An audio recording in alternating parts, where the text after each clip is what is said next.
Do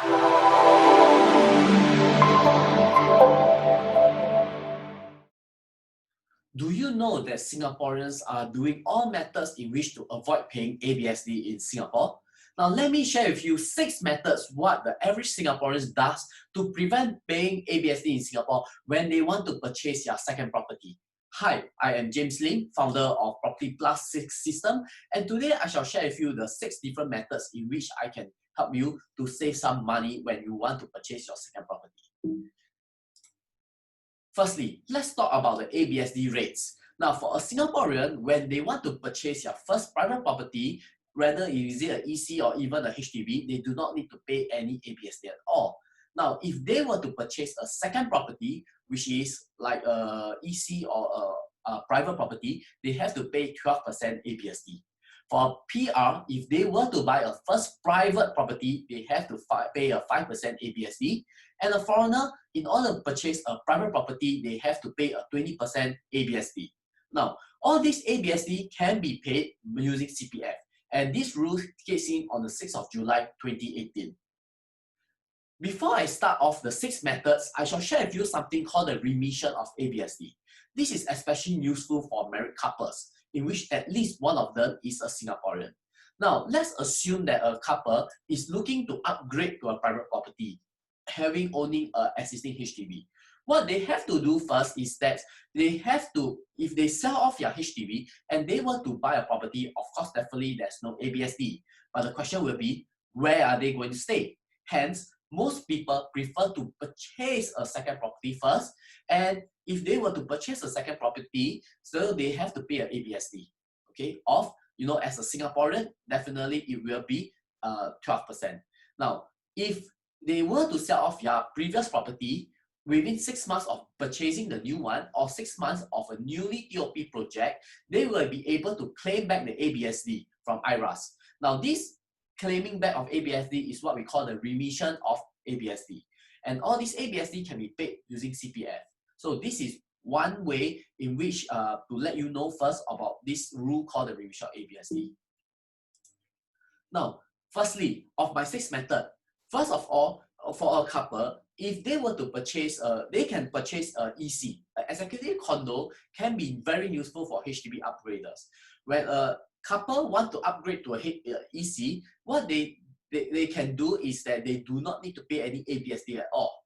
Now, what they can also do is that if they have an existing loan, they can actually do a deferred payment scheme and not pay the loan or take out the loan until the property is ready. And after 5 years of MOP, they can even do a decoupling, okay, which is splitting up of 2 properties. Now, I shall share this, the second method, which is the most commonly used, which is called decoupling. Now, this is very useful when a couple owns a private property. Now, this is actually not applicable to HDB owners because as a HDB, the government do not allow you to do any more decoupling. Last time it used to be allowed, but the government stopped it on the 1st of April 2016. So if you were to own a HDB, it is better to either sell it or purchase an EC, or you can actually sell it to buy a private property. Now let's talk about this decoupling. Now, what we can do is that both of all, a husband and wife actually owns this property. The wife can own this existing property while the husband can actually free his name up to purchase a second property. As the wife owns only the existing property and the husband buy a second property, there isn't any ABSD to be paid. However, it is still subject to buyer stamp duty and seller stamp duty, which still applies, which works out to be around $5,000, which includes the conveyance fee. Okay, this will exclude the seller stamp duty. So please take note of this. This rule of this seller stamp duty still exists. A very common method which I would like to share with you, in which most Singaporeans does, is that when they want to sell your HDB, they can either buy a private or EC for your own stay. After 3 years or 5 years, they can actually do a decoupling and purchase a second property. Now, this is the most commonly method used in Singapore, in which to help them in maximizing their savings. Thirdly, invest under a trust. Now, what they can do, what a couple can do is that if, for example, like just now what we said, after a couple has done the decoupling and they would like to purchase a third or fourth property without even paying ABSD, can they do that? Yes, they can actually buy a property under a trust. Now, what does a trust mean? A trust is that they were to purchase a property and name it as a trust for your child, okay, or your children. One property each for each of your children. Okay, now just to give you an important take note is that a good lawyer is required to write out the trust properly, because we do not want the government to assume that you are actually taking advantage of the system and trying to avoid paying the ABSD. Hence, a very good lawyer is required. What are the cons of a trust? Now, of course, definitely a property has to be fully paid, because the child will not be able to take a loan. As the child is below age 21, it is not recognized as a person who is earning income. Okay, and because of this rule called the Singapore Bankruptcy Act, this property can only be sold under 5 years. After 5 years, sorry, typo error, after 5 years. Now, what I'm trying to explain is that what most people ask is that, can I sell my property after this even if my child is not 21? Answer is yes, and this money can actually go back to the parents. The fourth rule is sell one buy two. Okay, so this is also a second method which is actually very good for HDB upgraders. What they can do is that because HDB requires both names to be inside this property, they can actually sell your HDB, purchase one under each of the purchase a private property under each the husband and the wife name, and compared to an EC, there is no 5 years MOP period, nor is there a need to decouple.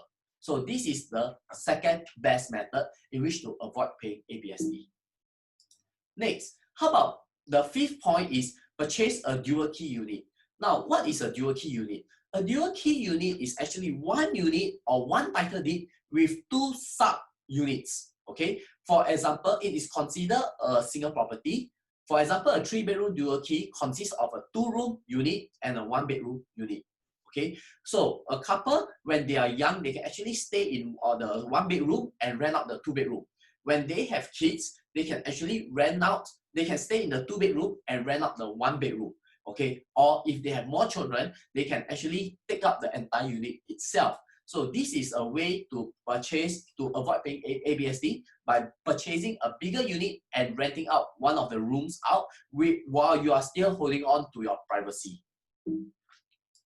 Next, commercial properties and industrial properties do not require ABSD. So if all your names are taken up and all the methods are not applicable to you, this is the best method possible if you are still keen to purchase properties in Singapore. However, although there is no ABSD, nor is there buyer's stamp duty of the 3%, that it is still subject to a 7% of GST. So please take note that commercial and industrial properties has no ABSD, but is subject to a 7% GST. Let me share with you some advanced tips. Now, these are very advanced methods, and I would like to, that if you want to, it's good to know about all this, but it's still better to consult with me first before we even move on into all these methods. I have actually used all these methods for many of my clients. So, first of all, I would like to share with you, why is it better to own a private property instead of a HDB? For example, one method is that, just now I was explaining buying through trust. Now, if you were to purchase through trust, just now as I mentioned that you have to pay the full ABSD. Now, also or the full cash and cannot take any loan. However, if you own a private property, you can take from your private property, you can actually take out equity loan. Now, this is actually a mortgage loan that you can actually take out, and this cash can be used to pay for your trust or your decoupling. Okay, and you know, in some methods or some ways, some of the couples are able to buy a second property not only without any ABSD, but they also do not need to pay any, or they can take 100% loan on their property. Okay, the second method is 991. Okay, what is 991? Now, so for example, a couple would like to purchase a property, but when they purchase their first property that time, they actually bought it under a 991%. Now, in Singapore context, as long as they are married, okay, they will take the lower of the two, which is the Singaporean. So therefore, if a Singapore PR a Singaporean and a PR buy a property, they do not need to pay any ABSD at all. So one party, the foreigner or the PR, will advise to own 99% of the stake of the property, while the Singaporean own 1% of the stake of the property. Now, after 3 years, they can actually do a decoupling, okay? Or even 1 year later, they can also do a decoupling, but you are subject to 2 more years of seller's stamp duty. So why am I saying this is that when they do a decoupling that time, if you own, the Singapore only own 1% stake, you will pay only the buyer's stamp duty of the 1% rather than paying 3% the buyer's stamp duty of the 50% of the stake. In this way, this can save you a lot more money on the stamp duty. Okay, and this is also very useful for Singaporean plus PR or Singapore plus a foreigner married couples. The caveat here must be married, because once they do a decoupling, okay, the foreigner and PR who owns the first property do not pay any ABSD at all, and the Singaporean now can purchase a second property without paying any ABSD at all. Okay, so in this method, it is like a foreigner who is supposed to pay a 20% ABSD do not need to pay any ABSD at all.